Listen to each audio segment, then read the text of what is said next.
سوال ہے اگر رات کو عشاء کے بعد وطر نہ پڑھیں کہ تہجد کے وقت پڑھ لیں گے، اس دوران حیض آ جائے تو کیا بعد میں وطر کی قضا پڑھیں گے؟ جی ہاں، وطر کی قضا پڑھیں گے۔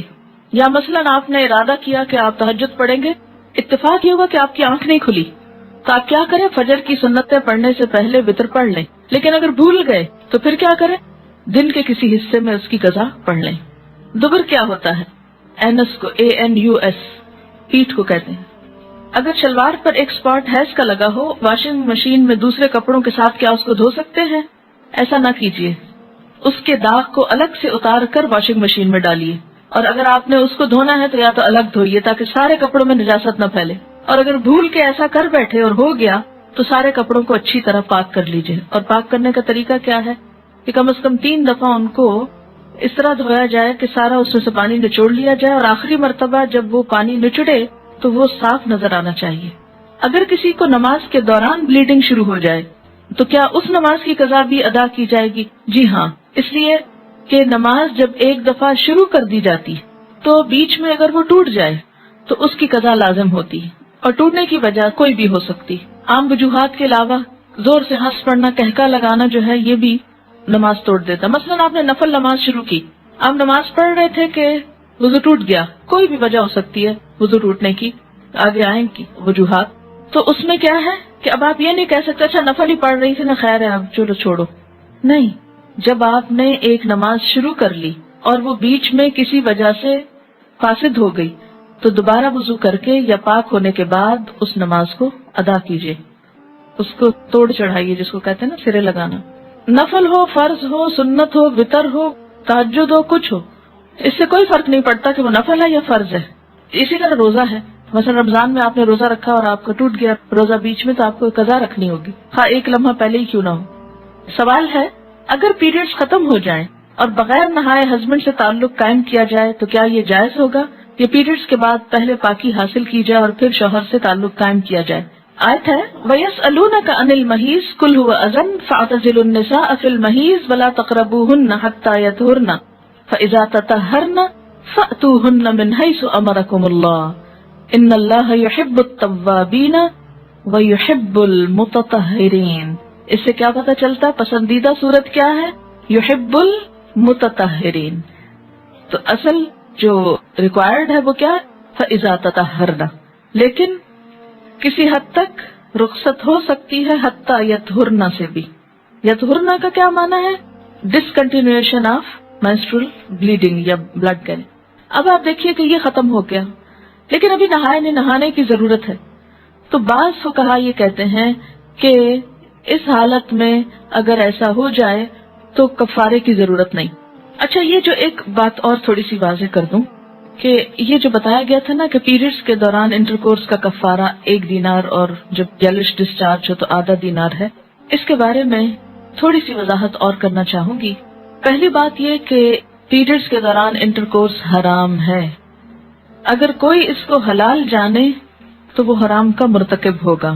امام نووی یہاں تک کہتے ہیں کہ وہ مرتد ہے کیونکہ اس کی حرمت قرآن سے ثابت ہے۔ اگر کوئی کہے کہ نہیں حرام نہیں حلال ہے تو اس کے لیے بہت سخت الفاظ آئے ہیں۔ اگر کوئی جان بوجھ کر کرے، حرام تو سمجھتا ہے لیکن جان بوجھ کے کر لیا، کیا فرق پڑتا ہے کہ یہ گناہ کبیرہ ہے۔ لیکن امام مالک، ابو حنیفہ، احمد اور شافعی کی ایک روایت میں آتا ہے کہ کفارہ نہیں۔ اس کے برعکس عطا، ابن ابی ملیکہ، شعبی، نخعی، مکحول، زہری، ابو الزناد، ابو ایوب سختیانی، سفیان ثوری اور لیث بن سعد کا قول ہے کہ اس پہ کفارہ واجب ہے۔ کفارہ ایک بردے کا آزاد کرنا یعنی غلام آزاد کرنا، اور باقی لوگوں نے کہا کہ 1 دینار یا آدھا دینار صدقہ کرنا ہے، اور دلیل ان کی ابن عباس کی حدیث ہے جو شخص اپنی عورت سے حالت حیض میں جمع کرے وہ 1 دینار صدقہ دے یا آدھا دینار، لیکن یہ حدیث بعض کے نزدیک صحیح کے درجے پر نہیں، تو اس لیے اس مسئلے میں اختلاف ہوا۔ یعنی گناہ کبیرہ تو ہے لیکن جہاں تک کفارہ دینے کا تعلق ہے تو اس میں دوسری رائے بھی میں نے آپ کو بتا دی ہے۔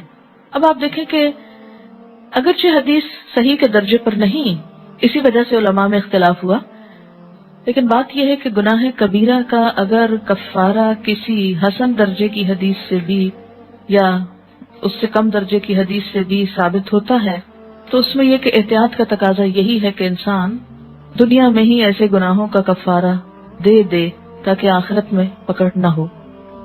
کفارہ اصل میں کیا ایک طرح کا فائن ہوتا ہے نا، کہ انسان نے اللہ کی حد توڑی۔ قرآن میں اللہ تعالیٰ منع کر رہے ہیں، فَاعْتَزِلُوا النِّسَاءَ، چھوڑو عورتوں کو فی الْمَحِیض، اس حالت میں الگ ہو جاؤ ان سے، مت ستاؤ ان کو۔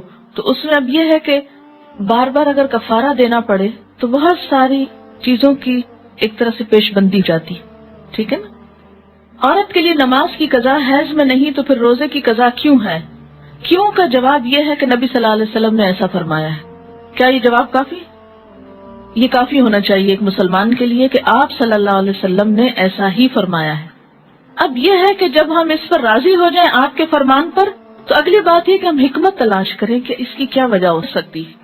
اس کی ایک وجہ یہ ہو سکتی ہے کہ نماز تو سارا سال چلتی رہتی، اور آپ مہینے میں اگر 5-6 دن یا 10 دن کوئی نماز نہیں پڑھتا، اور اب اس کو کہا جائے کہ تم قضا پڑھو، اور 10 دن وہ بعد میں قضائیں پڑھتی رہے اور پھر نئے سرے سے ایک سلسلہ شروع ہونے کا وقت آ جائے، تو زندگی حرام ہو کے رہ جائے۔ یا اسی طرح نفاس کی حالت میں 40 دن نماز نہیں پڑھی، اس کے بعد جی اب پاک ہو گئے، اب نمازیں شروع کرو، اور ساتھ بچے کو دودھ بھی پلاؤ اور اس کی نجاست بھی صاف کرو اور ساتھ پچھلی نمازیں بھی قضا کرو، کس قدر مصیبت ہو جاتی۔ لیکن روزہ رکھنے میں ایک تو یہ کہ اتنی مشکل نہیں ہوتی، دوسرا یہ کہ سال میں ایک دفعہ آتے ہیں، تو 5-6 روزے پورے سال میں رکھنا دوبارہ ایسا مسئلہ نہیں ہے جتنا یہ کہ 5-6 دن کی نمازیں قضا دہرانا، ٹھیک ہے۔ پیریڈ سے پہلے جو ڈسچارج ہوتا ہے اس کے لیے کیا رولز ہوں گے؟ جب تک بلیڈنگ نہ شروع ہو اس سے پہلے اگر تھوڑا بہت یلوش 1-2 دن پہلے ہلکا پھلکا ہے تو اس کو کنسیڈر نہیں کریں گے، کیونکہ وہ ایک طرح سے اسی روایت کے تحت آ جائے گا جس میں یہ کہ پیریڈز کا جو خون ہے وہ کیا ہے، سرخ رنگ کا یا سیاہ رنگ کا تھک ہوتا ہے۔ لیکن اگر مثلا اس میں 2-3 گھنٹے کا فرق ہے، تھوڑا سا ڈسچارج شروع ہو گیا پھر اس کے بعد ریڈش شروع ہوا، تو وہ ڈسچارج بھی پیریڈ میں کنسیڈر ہوگا۔ لیکن اگر 2-3 دن پہلے، ہفتہ پہلے ایسی کوئی چیز شروع ہو جاتی تو وہ نہیں۔